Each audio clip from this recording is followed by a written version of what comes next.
ओम सहनाववतु सहनौ भुनक्तु सह वीर्यं करवावहै तेजस्विनावधीतमस्तु मा विद्विषावहै।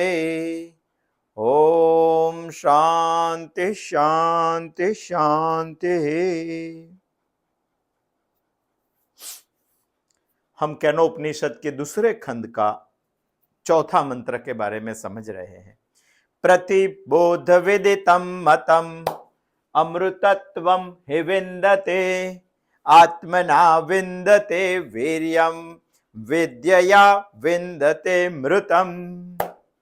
इसका अर्थ हमने ये निकाला कि प्रतिबोध से ही सर्वज्ञान होता है, उससे ही मनुष्य अमृतत्व को प्राप्त करता है और आत्मा से ही, अमृतत्व से ही मनुष्य वीर्यवान यानी सामर्थ्यवान बनता है। ये जो बताया वही विद्या पढ़कर, ये विद्या से मनुष्य परब्रह्म परमात्मा को प्राप्त करता है। ये मंत्र में हम चार बात समझ रहे हैं। एक है प्रतिबोध, दूसरा है आत्म तत्व, तीसरा है वीर्यवान और चौथा है परमात्मा।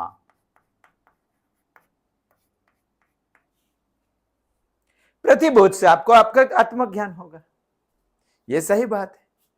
और आत्मज्ञान यदि हो गया तो आप वीर्यवान बन जाएंगे। यदि वीर्यवान बन गए तो आपको परब्रह्म परमात्मा का साक्षात्कार हो जाएगा। इसमें से हम प्रतिबोध के बारे में समझ रहे थे, 1, 2, 3 और चौथा अर्थ के बारे में हम समझ रहे थे। पहला अर्थ हमने निकाला था अविद्या से जागना।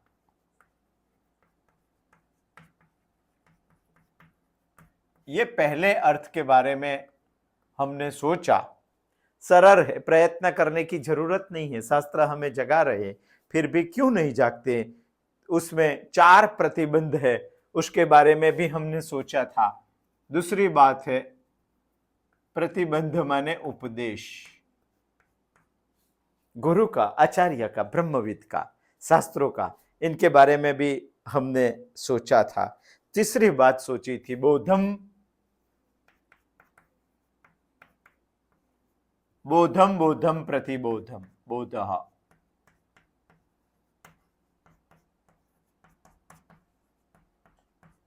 ये सारी बातें हम समझ चुके हैं। और अभी लास्ट में गत बुधवार को हम समझ रहे थे कि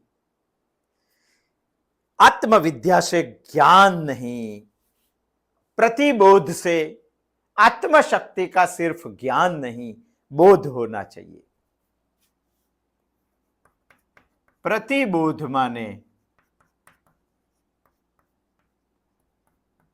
सिर्फ ज्ञान नहीं, बोध होना चाहिए। ये अर्थ के बारे में हम सोच रहे हैं। यहां प्रतिज्ञान शब्द नहीं है, केनोपनिषद ने शब्द का प्रयोग किया है प्रतिबोध।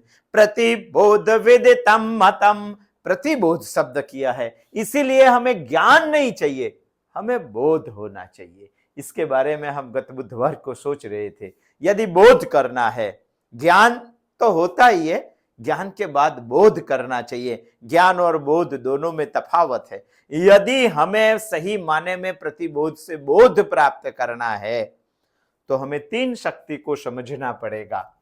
एक है हमारी इच्छा शक्ति, दूसरी है प्रारब्ध शक्ति,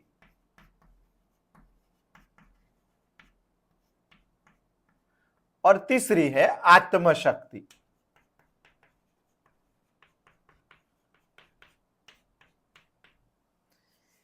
इच्छा शक्ति अपूर्णता का द्योतक है, आत्म शक्ति पूर्णत्व का द्योतक है।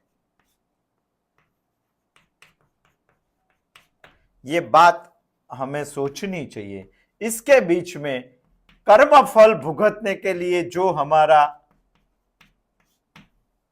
बंदर इकट्ठा होता है उसको बोलते हैं प्रारब्ध शक्ति। सबके पास होती है। ये तीनों शक्ति के बारे में हम सोच रहे थे। इसमें से ये दोनों शक्ति को हमें निकालना है। यदि इनको निकालना है तो पूर्णत्व का भान चाहिए, ये भी हम निकाल सकते हैं। कर्म करने का सही माने में रास्ता हमने समझ लिया तो यदि ये दोनों को निकालना है तो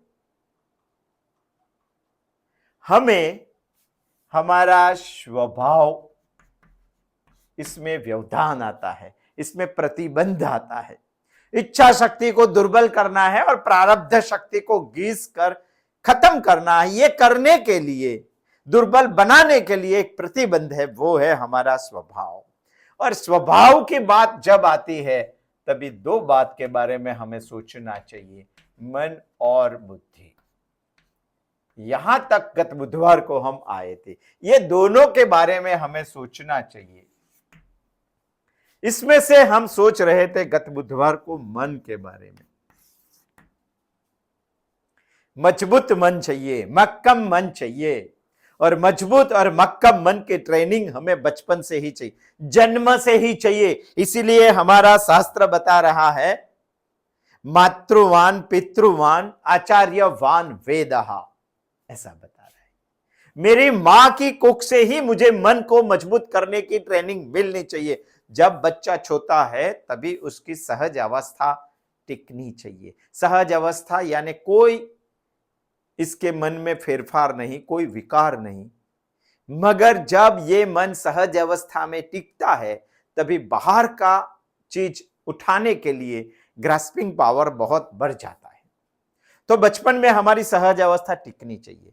और शास्त्र हमें यह बता रहे हैं कि सहज अवस्था टिकाने के लिए गीत, मधुर गीत, संगीत बहुत काम करता है। इसीलिए हमें बचपन में मां की लोरी सुनाकर सो जाते थे। यदि रोता बच्चा गाना सुनकर सो जाते, शांत हो जाता था।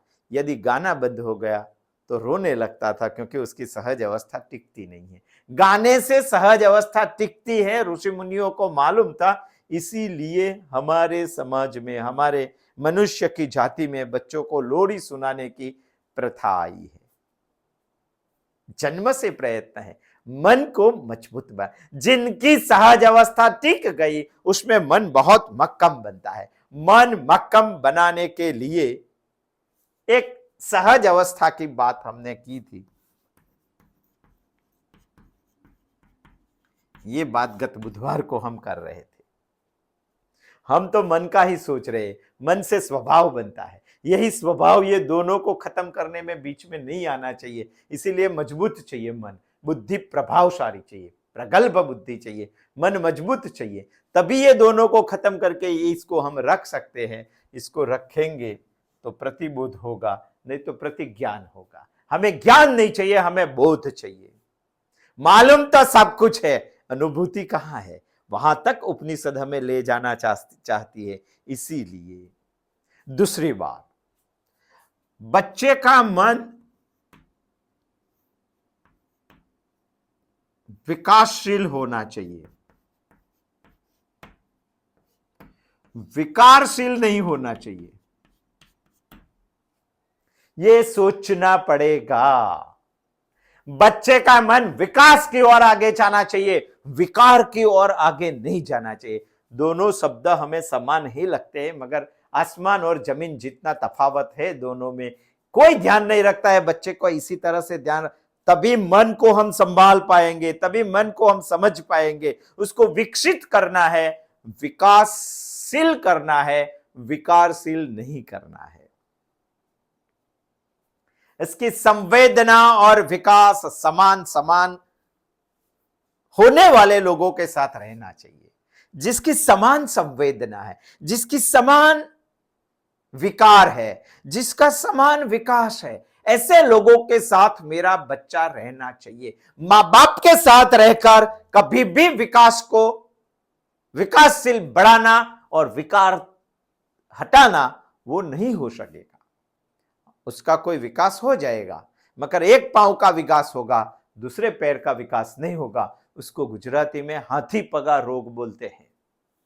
एक बड़ा हो जाएगा, एक छोटा रह जाएगा। मालूम ही नहीं माँ बाप को कैसे विकास करने का, कैसे मन को संभालने का, क्योंकि मन हमें यहां से यहां तक ले जाता है। प्रतिबोध हमें समझ, कितना गूढ़ रहस्य से उपनिषद हमें समझाते थे। ये उपनिषद ऋषि मुनियों के तपोवन में बच्चे पढ़ते थे, तभी उनको मान। समान विकार वाले लोग जब साथ में नहीं रहते हैं तभी विकार बहुत बढ़ जाता है और विकास रुक जाता है। समान विकार, माँ बाप और बच्चा समान विकार कहां है? माँ बाप का विकार तो बहुत बड़ा है, बच्चे का छोटा है, तो उसके जैसे बच्चों के साथ रखना चाहिए। इसीलिए ऋषि मुनियों ने बच्चों को 5 साल की उम्र के बाद तपोवन शिक्षण की प्रथा ला दी थी। समान उम्र वाले, समान संवेदना वाले और समान विकार वाले लोग 7 या 12 या 15 साल तक साथ में रहना चाहिए। यही परिकल्पना है ऋषि मुनियों की तपोवन की।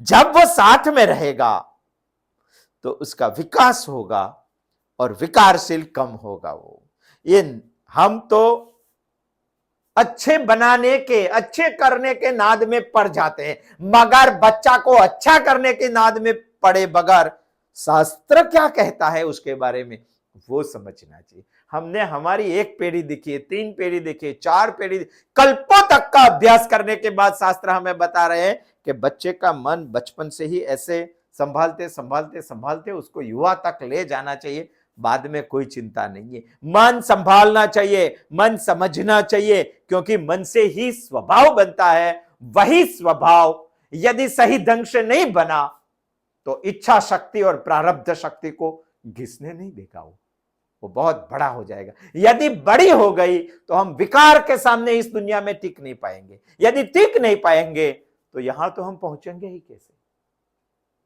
इसीलिए उपनिषद बता रहे, प्रतिबोध विदितम मतम अमृतत्वम हि विन्दते आत्मना विन्दते वीर्यम विद्यया विन्दते मृतम।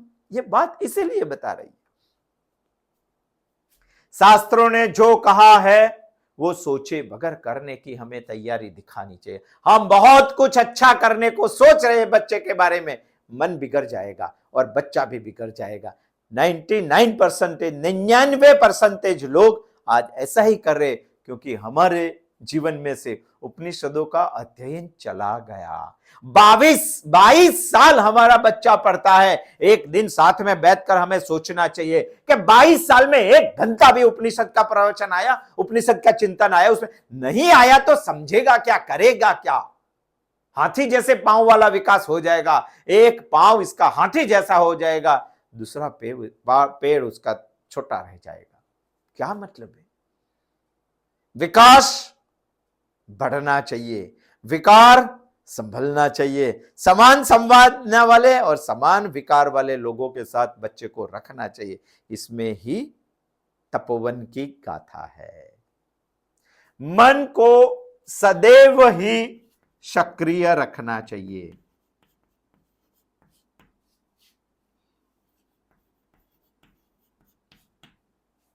यदि मन आपका काम के बगैर कभी रहना नहीं चाहिए, यदि काम के बगैर रहा तो समझ लेना आपका स्वभाव बदल जाएगा। मन को जो सही ढंग से पहुंचाना मांगते हैं तो अच्छी बातों में हमेशा उनको सक्रिय ही रखने का है। यदि आपका मन सारे काम में सक्रिय रहा तभी आप इच्छा शक्ति और प्रारब्ध शक्ति के सामने टिक पाएंगे, नहीं तो आप टिक नहीं पाएंगे। यदि टिक पाएंगे तो आत्मशक्ति को ये जीवन में आप पहचान पाएंगे। यदि उसके पास कोई काम नहीं है तो काम में एकाग्रता होनी चाहिए। फ्री तो रखना ही नहीं है, उसको सक्रिय तो रखना ही है। यदि सक्रिय नहीं रख पाए तो उसको प्रभु में एकाग्र करना चाहिए। यदि आप भगवान में भी उसको एकाग्र नहीं कर पाते हैं तो काम में एकाग्र करना चाहिए। कई लोग ऐसे हैं कि भगवान में एकाग्र नहीं हो सकते तो काम में एकाग्र हो जाओ। यदि आप काम में भी एकाग्र नहीं हो जाएंगे तो आपका काम कर्मकांड बन जाएगा। काम को, कर्म को कभी कर्मकांड बनने नहीं देगा, नहीं तो आप काम करेंगे, मन दूसरी ओर भटकने के लिए चला जाएगा।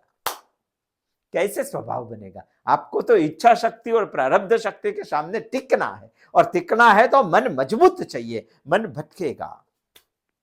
मन को काम में एकाग्र रखना है। मैं तो एक दो सेंटेंस में आपको बहुत बड़ा बड़ा मुद्दा बोल जाता हूं, आपको ज्यादा सोचना चाहिए। यदि काम में आप एकाग्र नहीं रहे तो कर्मकांड बन जाएगा, यदि कर्मकांड बन गया तो मन बाहर भटकेगा। यदि मन को बाहर भटकाना नहीं है और काम में एकाग्रता करना है तो काम में हर रोज नावीन्य लाना चाहिए। एक ही काम हर रोज करते रहने से कर्मकांड बन जाता है, नावीन्य लाना चाहिए। इसमें से है हमारे यहां, जैसे कि रसोई बनाने का काम बहनों को हर रोज एक का एक ही आता है तो वो कर्मकांड बन जाता है। इससे ही हमारे यहां एक प्रथा आई है, भगवान के यहां 56 भोग धराना है, उसमें नावीन्य आता है रसोई में, और प्रभु के लिए बनाने का है। कैसी नई बात है ये, नावीन्य आता है। यदि नावीन्य भी नहीं ला सकते आप तो कर्म ब्रह्म के लिए करना है, और ब्रह्म के लिए भी कर्म नहीं कर पाते आप तो प्रिय कर के लिए कर्म करने का। घर में कोई रसोई बनाने वाला रसोइया है, और घर में रसोई बनाने वाला रसोइया है, और घर में घरवाली खाना पकाती है, तो घरवाली पति के लिए खाना पकाती है, पति के लिए खाना पकाती है तो कितनी एकाग्रता आती है उसमें, कितना प्रिय करके लिए खाना बनाने का, प्रिय करके लिए। इससे भी आगे जाके बताता हूं, आपकी कोई लड़की के साथ सगाई हुई है, 5-6 महीना सगाई टिकी है, एक बार आप उनके घर पे जाते हो और आपके लिए वो खाना बनाती है तो कितना ध्यान से बनाती होगी। मेरे होने वाले पति के लिए खाना बनाना है, कितनी एकाग्रता। वैसे ही भगवान के लिए काम करना, भगवान के लिए नहीं हो सके तो जो प्रिय कर है उसके लिए काम करना। विश्व में प्रिय कर सबसे अच्छा और सबसे बड़ा और सबसे अंतिम और सबसे एक ही ईश्वर ही है। ऐसा करना चाहिए, मन को एकाग्र रखना चाहिए, सक्रिय रखना चाहिए, योग्य बोलना चाहिए। यदि इस जीवन में हम अयोग्य बोलेंगे तो मन हमारा बार बार मर जाएगा, मृत हो जाएगा।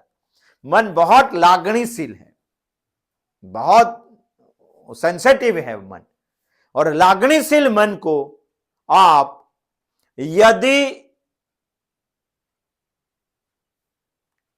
अयोग्य बोल दिया तो वो पकड़ लेगा और बार बार मृत हो जाएगा। मरा हुआ मन इच्छा शक्ति और प्रारब्ध शक्ति के सामने टिक नहीं पाएगा, आहिस्ता आहिस्ता दुर्बल हो जाएगा, हमको मालूम ही नहीं पड़ेगा और मन मृत हो जाएगा। हमें ऐसा नहीं करना है, इसीलिए योग्य बोलना है। बहुत सारी ट्रिक बताई है शास्त्रों ने हमें, ये सोचना पड़ेगा, हमें सोचना पड़ेगा। हमेशा मन को मजबूत बनाने के लिए उत्साही सुनना पड़ेगा, उत्साही ही सुनना पड़ेगा, निरुत्साही कभी नहीं सुने। निरुत्साही सुनाई देने वाली हर बात हमारे मन को मृत जाहिर करती है। इसलिए पिता बार बार लड़के को बोलते हैं, तुझे कुछ नहीं आता है, तुझे कुछ नहीं आता है। बार बार सुनकर लड़के का मन मृत हो जाता है। बाद में वो यदि कुछ करेगा तो भी मरे हुए मन से कुछ करेगा, मरे हुए मन से। ऐसा नहीं करना है, ऐसा नहीं करना है। इसीलिए ही उत्साहपूर्ण बातें हमें सुननी चाहिए, और उत्साहपूर्ण बातें सुनने के लिए ही जब इनका मन इस सृष्टि में तैयार होने के लिए, तैयार मजबूत होने के लिए तैयार हो रहा है, तब उसको तपोवन में भेजना है, तब उसको निरुत्साही बात से दूर रखना है, उत्साही सुनना है, क्योंकि उसको इच्छा शक्ति और प्रारब्ध शक्ति के सामने टिकना है। और टिकना है तो मन मजबूत चाहिए, मक्कम चाहिए। हमारे शास्त्र में ऐसा बताया गया है, इसके बारे में भी हमें थोड़ा बहुत ध्यान रखना पड़ेगा, क्योंकि जैसा अन्न वैसा मन हमारे यहां बताया गया है। आप जैसे खाएंगे ऐसे विचार आएगी। इसलिए अन्न के बारे में भी बहुत सोचना पड़ेगा मन को मजबूत बनाने के लिए। कई लोग काम करते, इतना काम करते, खाना होने के बावजूद भी उसको खाने का टाइम नहीं है। यदि उनको बोलते हैं हम कि आप खाना खा लो, तो बोलते खाने के लिए जीवन है क्या? अरे जीवन के लिए खाना नहीं है, आपको खाने के लिए जीवन नहीं है, जीवन के लिए खाना है। मगर इनके लिए भी खाना तो सही टाइम में चाहिए कि नहीं? नहीं तो शरीर आपको सपोर्ट नहीं देगा। ये शरीर में मन कैसे, अन्न रस से ही मन का विकास होता है, मगर इसके प्रति किसी का ध्यान ही नहीं है। यदि आपके जीवन में अन्न की कीमत घट गई तो मन की कीमत घटेगी, मन घटेगा, ऐसा सोच लेना। अन्न आपने खराब लिया तो मन मृत हो जाएगा। इसीलिए तो हमारे शास्त्रों ने भोजन को यज्ञ बनाया है। यज्ञ शिष्टा संतो। ऐसा ही नहीं, ईश्वर ने खुद श्रीमद् भगवद गीता में किया, बताया है, अहम वैश्वानरो भूत्वा। ये ध्यान रखना चाहिए, मन को मजबूत बनाने की सब ट्रिक है। ये इतना सारा करेंगे तो मन हमारा मक्कम होगा। यदि मन मक्कम हो गया तो हमारा स्वभाव मजबूत बनेगा। हमारा स्वभाव मजबूत हो गया तो हम इच्छा शक्ति, प्रारब्ध शक्ति को पहचान पाएंगे। यदि इच्छा शक्ति, प्रारब्ध शक्ति को पहचान लिया तो हमें सिर्फ ज्ञान नहीं होगा, बोध भी होगा। इसी को ही बोलते हैं प्रतिबोध। यदि प्रतिबोध हो गया तो हमें ईश्वर का साक्षात्कार हो जाएगा। श्रुति ने अब तक तो बताया वो ज्ञेय नहीं है, फिर भी उनको जान सकते हैं हम। मगर ये सब टेक्निक हमें अपना, सिर्फ मन नहीं, हमारी बुद्धि भी प्रभावशाली होनी चाहिए, मजबूत होनी चाहिए, बुद्धि भी प्रभावी होनी चाहिए। क्योंकि बुद्धि को विकार के सामने लड़ना है, टिकना है। इसीलिए क्योंकि विकार हमारे सारे जीवन में आक्रामक रहते हैं, आक्रामक विकार के सामने टिकना है तो बुद्धि हमारी प्रकल्प चाहिए, प्रभावशाली चाहिए, मजबूत चाहिए। बुद्धि भी पूर्ण समझन शक्ति वाली चाहिए। बुद्धि पूर्ण समझन शक्ति ये कैसे बनता है, ये तो सब हमने देख लिया। बुद्धि कैसे प्रगल्भ बनेगी, ये भी देखना पड़ेगा। बुद्धि को प्रगल्भ और मजबूत बनाने के लिए हमारी निरीक्षण शक्ति बढ़नी चाहिए।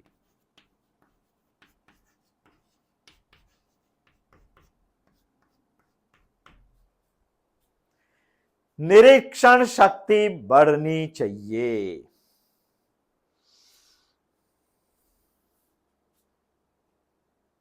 हमारे जीवन में सिर्फ आंख काम करेगी, कान को थोड़ी देर तक बंद रखेंगे तभी निरीक्षण शक्ति बढ़ती है। इसीलिए हमारे शास्त्र बताते हैं कि बच्चों को जन्म के बाद तुरंत उसको मन को भा जावे ऐसा चेहरा बताने का, उच्च और अच्छी बातें बताने का, बच्चे को उसको आत्मीय चेहरा दिखाने का। दुनिया में जन्म लेने के बाद तुरंत मेरे लिए एक ही व्यक्ति आत्मीय है, वो है मेरी मां, वो है मेरी मां। इसीलिए हमारे शास्त्रों ने बताया बच्चे को जन्म के बाद 1 महीने तक कान पर किसी की आवाज नहीं जानी चाहिए, सिर्फ मां के बगैर। क्यों मालूम है आपको? निरीक्षण शक्ति बढ़ाने ही, सोते वक्त इसको एक दिया दिखाई दे, ऐसा एक दिया जलाने का है। उसको देखते देखते देखते देखते उसकी निरीक्षण शक्ति बढ़ती है। मगर हम क्या करते हैं, उसको जन्म हुआ घंटे में तो हम बाहर लेके आते हैं, उसकी तस्वीर निकाल दे, सोशल मीडिया में जाहिर कर देते हैं और सबको दिखाने के लिए बुला दे। सब आते हैं उसके कमरे में दे। अरे बच्चे को कुछ दिखाना नहीं है, उसको निरीक्षण शक्ति बढ़ानी है। एक बार उन्होंने किसी का आवाज सुन लिया तो दूसरी बार सुनने के लिए उनके पंच प्राण लाके कान में खड़ा हो जाएगा। वो ऐसे सुनने से स्मृति शक्ति बढ़ती है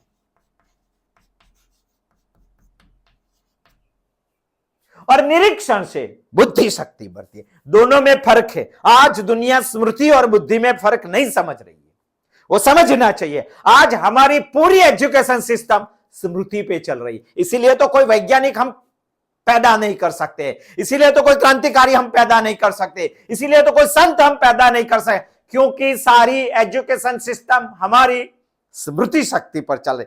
ज्यादा परसेंटेज आ गया, पहला नंबर है, पास हो गया, स्मृति शक्ति ज्यादा है, क्योंकि बचपन से उनको सुनने की आदत पड़ गई, ज्यादा आवाज उन्होंने सुने थे, जितना आवाज सुनेगा उसकी स्मृति शक्ति बढ़ेगी। वो आवाज सुनकर स्मृति में रखता है, दूसरी बार सुनने के लिए अपेक्षा करता है, दूसरी बार सुना, तीसरी बार अपेक्षा बढ़ गई, स्मृति शक्ति उसकी बढ़ती है। मगर निरीक्षण से सुनना कम, देखना ज्यादा, निरीक्षण से उसकी बुद्धि शक्ति बढ़ती है। ये हमने नहीं किया है, और बड़े होकर उसको मौन पढ़वाते, उसमें क्या मतलब है? पहले बचपन से ही स्मृति शक्ति नहीं, बुद्धि शक्ति बढ़नी चाहिए। आज स्मृतिमान बहुत मिलेंगे, बुद्धिमान बहुत कम मिलेंगे, और विकारों के सामने लड़ना है, इच्छा शक्ति और प्रारब्ध शक्ति के सामने टिकना है, तो स्मृति काम नहीं आएगी, बुद्धि काम आएगी। तपोवन में स्मृति कम, बुद्धि ज्यादा डेवलप होती थी, बुद्धि काम आएगी। चाहे कितना भी 99% लाया हो और पूरे स्टेट में पहले नंबर पे गोल्ड मेडलिस्ट हुआ हो, फिर भी उनकी गारंटी नहीं है वो विकारों के सामने टिक सके। मगर बुद्धिमान विकारों के सामने टिक सकता है। हम बात कर रहे हैं बुद्धि की, निरीक्षण शक्ति की, स्मृति की नहीं, स्मृति की। मां का ही आवाज सुनना है, मां के आवाज से निकली हुई मधुर लोड़ी उनको सुनना है, विकारों को काबू करना है। निरीक्षण शक्ति से बुद्धि डेवलप होगी, सुनने की शक्ति से स्मृति डेवलप होगी। स्मृति भी कुछ काम की नहीं है, ऐसा नहीं बोल रहा हूं, वो भी बहुत काम की है, मगर बुद्धि पहले डेवलप होनी चाहिए, स्मृति बाद में डेवलप होनी चाहिए। हमारे यहां स्मृति पहले डेवलप हो जाती है, बुद्धि बाद में डेवलप करने का प्रयत्न करते हैं, मगर नहीं होता है। बुद्धि पहले डेवलप होनी चाहिए। हमारे यहाँ बच्चे के जन्म के बाद भी की सिस्टम है, वो रखते नहीं है। हम जुनवा नहीं लगता है हमें, उसमें बहुत बड़ा मानसिक और बौद्धिक डेवलपमेंट का साइंस था, समझे नहीं हम। इसलिए वैदिक तपोवन में 16 संस्कार की एक शिविर चल रही है, अभी 7वीं 8वीं शिविर गई है, हर 6 महीने में शिविर आती है। निरीक्षण शक्ति बढ़नी चाहिए बच्चे की, तभी बुद्धि प्रभावी हो सकेगी। सुन लिया तो स्मृति शक्ति बढ़ेगी, सुनने से हमारी अस्मिता बढ़ती है। अस्मिता भी जरूरी है, ऐसा नहीं कि अस्मिता जरूरी नहीं है, मगर बाद में, पहले नहीं, पहले आ जाती है, पहले आ जाती है। सुनने से सहज अवस्था टिकती है, यदि सहज अवस्था टिक गई तो स्मृति, अस्मिता बढ़ती है। कैसी अस्मिता? बहुत सारी अस्मिताएं बढ़ती है, इसमें कौन सी अस्मिता काम लगती है वो भी हमें समझना चाहिए। एक है आग्रही अस्मिता। आग्रही अस्मिता में दूसरा तुच्छ लगता है, मैं ही अच्छा हूं सबसे, वो आग्रही। हिरण्यकशिपु ऐसा था, रावण ऐसा था। वो आग्रही अस्मिता भी बढ़ सकती है सुनने के बाद, यदि बुद्धि ना हो तो क्योंकि बुद्धि पहले हमने डेवलप नहीं की है। बुद्धि प्रभावी होनी चाहिए, उसको विकारों के सामने लड़ना है। नमनशील अस्मिता भी बढ़ती है। नमनशील अस्मिता में क्या है? दूसरों को स्थान भी है, दूसरों को मान भी है। दूसरों को स्थान और मान दोनों है, मगर खुद को भी मान और स्थान मिलना चाहिए, ऐसा आग्रह है। नमनशील अस्मिता। गुणग्राही अस्मिता भी बढ़ती है। क्या है गुणग्राही अस्मिता? सारी दुनिया में सबके पास बहुत बड़े सद्गुण है, इसका अध्ययन करना और सभी गुण मुझे प्राप्त करना है, यह है गुणग्राही अस्मिता। संग्राहक अस्मिता। सारी दुनिया की बातें मुझे संग्रह करनी है, लोक संग्रह मुझे करना है, वो है संग्राहक अस्मिता। एक है दैवी अस्मिता।